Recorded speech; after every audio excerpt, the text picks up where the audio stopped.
예, 반갑습니다. 오늘은 11페이지 하겠습니다. 건축법상의 마지막 파트죠. 건축위원회와 이행강제금, 이 파트가 또 한 문제가 또 나올 수 있죠. 일단 왼편 보시면 건축위원회, 건축법상의 중요한 어떤 건축의 허가 등을 하고자 할 때 이 건축위원회 심의를 거쳐서 허가 여부를 결정하기도 합니다. 또 하는 거 해야 되는 것도 있겠죠.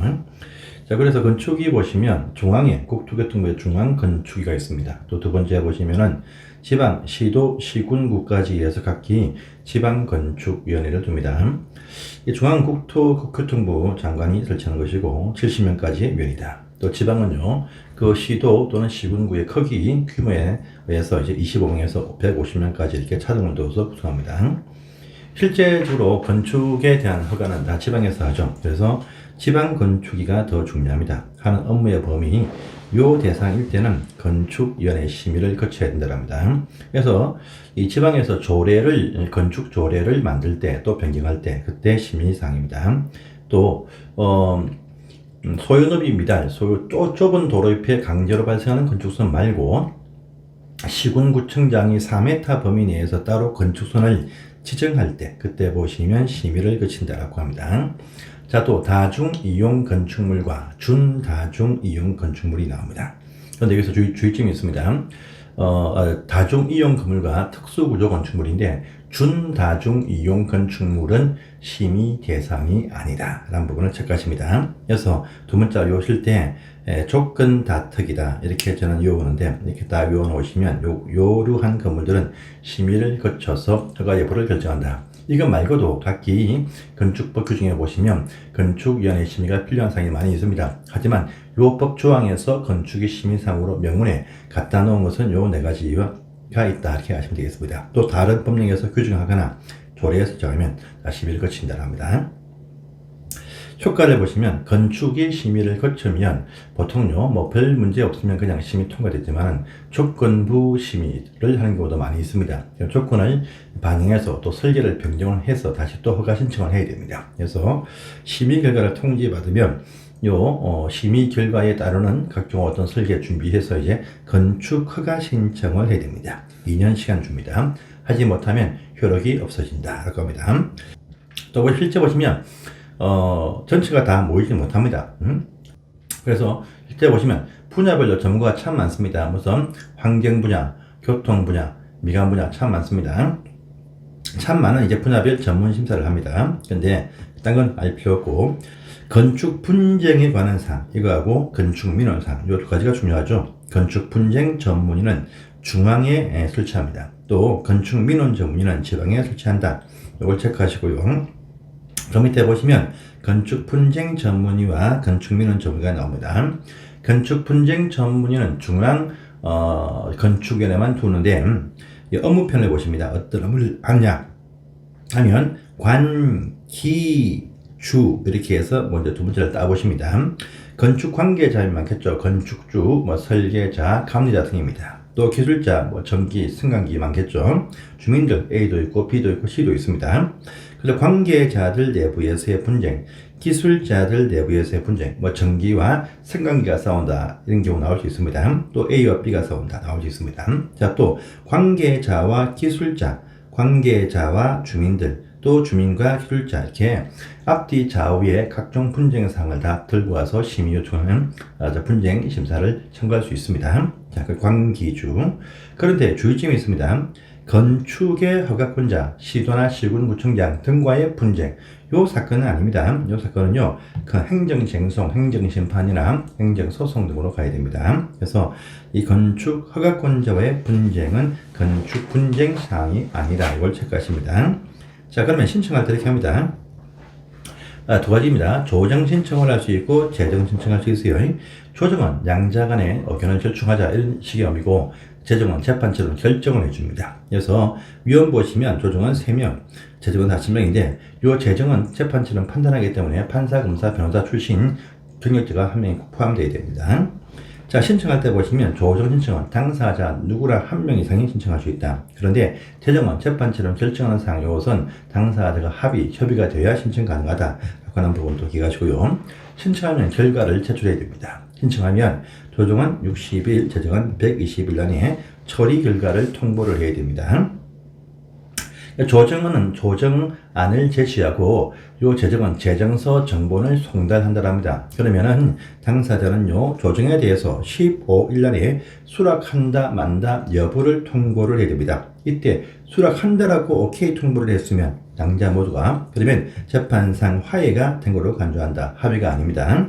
또 제정일 때는요 요 제정안을 제정서 정본을 송달을 해주면 당사자는요 60일 안에 소송을 제기하지 아니할 때 재판상 화해로 간주한다. 소송을 제기하면 재판 가세요. 이 말 되겠습니다. 자, 실제적인 분쟁 전문 처리 업무는 국토안전관리원한테 위탁을 해서 실제 운영하고 있다. 이렇게도 체크하십니다. 그 다음에 밑에 건축민원전문위원회 있죠. 이것은 민원에 관한 처리를 한다. 그래서 질의민원을 한다. 이렇게 말합니다. 근데 보통 신청할 때는요, 항상 문서로, 서면으로, 고술로 문서로 한다가 원칙입니다. 그런데 이 건축 민원사항은 글을 읽지 못하는 분도 있을 수 있습니다. 그래서 일단은 고술로 신청도 할 수 있다. 그러면 공무원이 받아 쓴다고 합니다. 녹취도 합니다. 처리입니다. 처리. 이 질의민원은 빨리빨리 간단한 민원사항이겠죠. 그래서 15일 안에 심의 종료해서 결과를 통보해 줍니다. 그럼 이 결과 통보를요, 신청하는 신청인과 허가권자한테 통지를 해줍니다. 통지를 해주면 허가권자는요 요 건축민원 전문의 심의에 대해서는 따를 구속력이 없고 그냥 뭡니까 존중만 하면 된다라고 합니다. 대신 통지받으면 10일 안에 처리 결과를 해당 그 민원인에 통보를 해야 된다. 이렇게 해서 이 편을 정리하시면 되겠습니다. 자, 보시고 오른편에 이제 이행강제금입니다. 이 파트도 시험에 항상 나올 수 있고 준비 대비해야 됩니다. 일단 건축법령이란 강제법규를 위반하면 처벌받습니다. 센 처벌은요, 무슨 각종 어떤 벌금이나 뭐 징역 등의 형사처벌 받겠죠. 그런데 또 가벼운 경미한 사항들은 과태료 부과 등의 어떤 금액의 어떤 부과금도 해당 허가권자가 합니다. 그런데 많은 분들이 이러한 처벌을 받으면 그 상태의 건축물을 존치할 수 있고 계속 이용을 할 수 있는 듯한 그런 식의 판단을 많이 합니다. 아닙니다. 법을 어겼으니까 처벌하는 것이고 별도로 당신들 철거하세요, 또 개축하세요 등의 명령을 합니다. 이 명령을 듣지 않고 버티는 분들이 참 많이 있습니다. 불법 상태로 존치한 이익이 더 크다. 그러면 되게 다 벌금 내고 계속 버티는 경우가 있습니다. 이런 경우가 발생하면 그걸 방치하면 안 돼. 그래서 이제 허가권자는요 뭘 하느냐.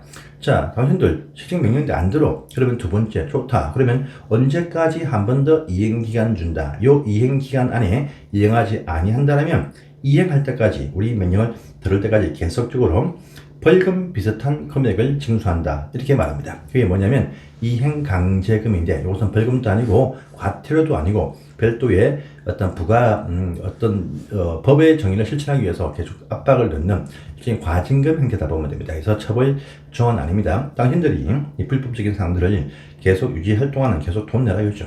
돈 내고 버티든지 안 그러면 지금 이행하든지 이 말입니다. 근데 되게 다 버팁니다. 왜? 그게 거의 더 싸고 불법 건물 존치가 더 이익이 크니까 그런 경우가 더 필비자입니다. 어쨌든 부과합니다. 부과해요. 부과하는데 안 들어. 그러면 부과 횟수는 1년에 2번씩 이행할 때까지 계속 부과합니다. 만약에 제일 밑에 보세요. 중지죠. 부과 이후에 이행했다 해도 새로운 부과는 중지 아래 이미 부과한 것은 징수를 합니다. 또 이런 식의 강제력을 동원하는 명령은요 계고장을 보내 김구를 한다. 사전에 문서로서 계고를 딱 해둡니다. 자, 그러면 부과되는 그 내용이 무엇이냐 보니까 위에 보시면 있습니다. 중요한 네 가지입니다. 건폐율, 용적률, 무허가, 무신고 네 가지가 중대한 4대 위반인데 이때는요 위반 면적 1제곱미터당 시가 표준액 100분의 50까지 곱한 금액을 부과합니다. 위반 면적의 1제곱미터당 시가 표준액의 공시지가 100분의 50까지 1년에 2번씩 부과합니다. 사실 그게 별로 안 커요. 그러니까 불법을 존치하고 벌금 내면서 뭐 이용한다라는 말들이 나옵니다. 벌금이 아니고 이행강제금인데요.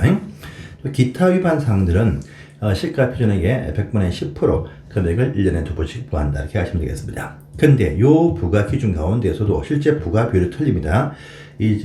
여기 기준 설정한 금액 100% 다 부과합니다. 뭐냐면 무허가 건축물 100% 다 부과합니다. 그 다음에 용적률은요 90%입니다. 건폐율은 80%, 무신고한 작은 건물들은 70% 이렇게 차등을 두어서 부과한다. 이것도 보시고요. 또 그 밑에 보시면 가중처분도 합니다. 영리 목적이나 상습 위반이다. 그럼 100분의 100, 저 2배 가중처분을 1년에 2번씩 하겠다 이겁니다. 또 감경처분도 합니다. 주거용 건축물로서 연면적 60제곱미터 이하 소형 건축물인데 요게 사용 승인을 받지 않고 쓰고 있다. 또 적용 어겼다.